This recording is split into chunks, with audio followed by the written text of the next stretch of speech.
Have you ever seen an amazing solo but don't know exactly why it was so exciting? In this video, I will show you a simple method on how to make your solos exciting, coming right up. So what is the secret sauce to creating a really cool solo? There is something that musicians are doing to create amazing and exciting phrases. Well, let me go ahead and reveal the secret sauce with this quick demonstration. I will go ahead and play a major pentatonic scale, really simple and in quarter notes.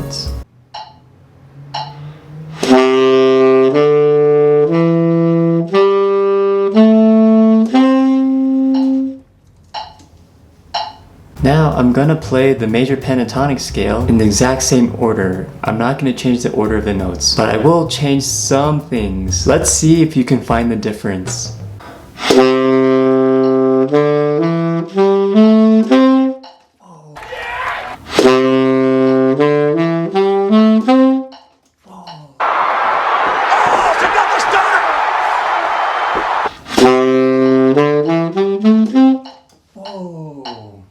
It's over 9,000! What the?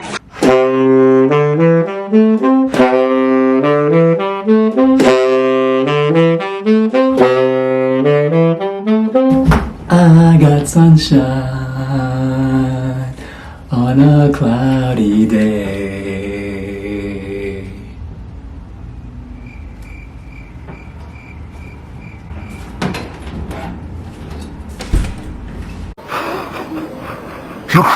You're crazy, man. You're crazy. So, can you guess what the secret sauce is? Well, let me go ahead and fill you in. The secret sauce is rhythm. As you can see, a slight change in the rhythm is what created that very catchy riff line in The Temptations' My Girl. I didn't even change the order of the notes. I instead focused on the rhythm, and you can see it made a very big difference. You have to have a good rhythmic foundation in order to create exciting phrases in your solos. In his book, Forward Motion, jazz pianist Hal Galper recounts spending a week with Dizzy Gillespie, one of the pioneers of the bebop era. During his time with Dizzy Gillespie, he mentions that the entire week, all he spoke about was rhythm, rhythm, and more rhythm. When one of the fathers of bebop stressed rhythm more than what notes to play, Hal Galper realized that jazz at its root is a rhythmic invention. In other words, when soloing, always think about rhythm first. Now, I will show you a simple method on how to develop strong rhythmic phrasing. In order to create amazing solos, you have to have a good grasp on diverse rhythmic phrasing. So, step 1, choose a song. It can be a song that you're learning or a song that you already know. In this case, for this demonstration, I'll go ahead and choose Blue Bossa. Step 2, choose a particular rhythm that you want to learn or improve on and play this particular rhythm throughout the harmony of the song. For this demonstration, I'll go ahead and choose the rhythm of triplets. I'm going to play triplets using the chord tones of Blue Bossa.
Now, using the rhythm of triplets is just one example of a particular rhythm that you can play throughout a harmony of a song. Here are other examples as well. You can also use this simple method to focus in on a particular rhythmic phrase that you enjoy and you want to add to your improvisation repertoire. In this case, I'll go ahead and use this rhythm and play this particular rhythm throughout the harmony of Blue Bossa.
Now this is one rhythmic phrase that you can use. Here are other examples as well. Now if you don't know the harmony of the song very well, I recommend that you write down exactly what you're going to play, the rhythms and the exact chord tones that you're going to play from the harmony. Now if the rhythm is too challenging at first to play along with notes, I recommend that you just focus on the rhythm first. Practice clapping out the rhythm or saying out the rhythm. So you may be wondering why we're practicing rhythms in this particular manner. Well, I've attended many saxophone and music workshops, and one of the best advice that I received was from saxophonist Walter Smith III. And he said that when you're practicing a particular concept or technique, try to limit things as much as possible in order to internalize whatever it is you're practicing. The more limitations you can place, the more focused your practice will be. Therefore, in this case, we want to internalize one particular rhythm and not try to practice so many rhythms at once. It's better to focus on one particular rhythm so that when we improvise, it will appear effortlessly. So when you're first starting out with this method, maybe it might be a bit of a challenge to think of certain rhythms that you want to try and practice. Well, that's okay. You can start out with some basic rhythms. For example, whole notes, half notes, quarter notes, triplets, eighth notes, and 16th notes. Now, if you're looking for some cool rhythms or you're looking for some inspiration for some awesome rhythmic phrasing, look to your favorite jazz musicians and listen to what kind of rhythmic phrases that they're using, and that can give you inspiration, and you can try practicing those particular rhythms with this method. For example, the particular rhythmic phrase that I used in the demonstration, I was inspired to use that rhythm by great saxophonists such as Charlie Parker, Lester Young, and Stan Getz. You can even draw rhythmic inspiration from your favorite music in general. What kind of music do you like? Pay close attention to what kinds of rhythms they're using. You can even draw inspiration from the songs that you're learning. Whatever it is you're learning, jazz standards, classical music, funk music, anything. There are plenty of rhythms there. Use that to stimulate your creativity. So this method is quite simple. Remember, first, choose a song. It can be a song that you know already or a song that you're learning. Step 2, choose a particular rhythm that you want to practice and play that particular rhythm throughout the harmony of the song that you've chosen. Remember, if you don't know the harmony well, write out exactly the rhythms and the chord tones that you will play. If you find the rhythm too challenging to play at first, just practice clapping the rhythms and saying the rhythms out loud. You can see that this method is very versatile. There is an endless amount of possibilities of different rhythmic combinations you can make. The more rhythms you practice, the more rhythmic ideas you can use in your improvisation, and this will make your solos exciting. If you want to learn more about music or you just want to follow me on my adventures, feel free to check out this next video, or it's here, or maybe up there, or maybe up there. I'm not sure yet.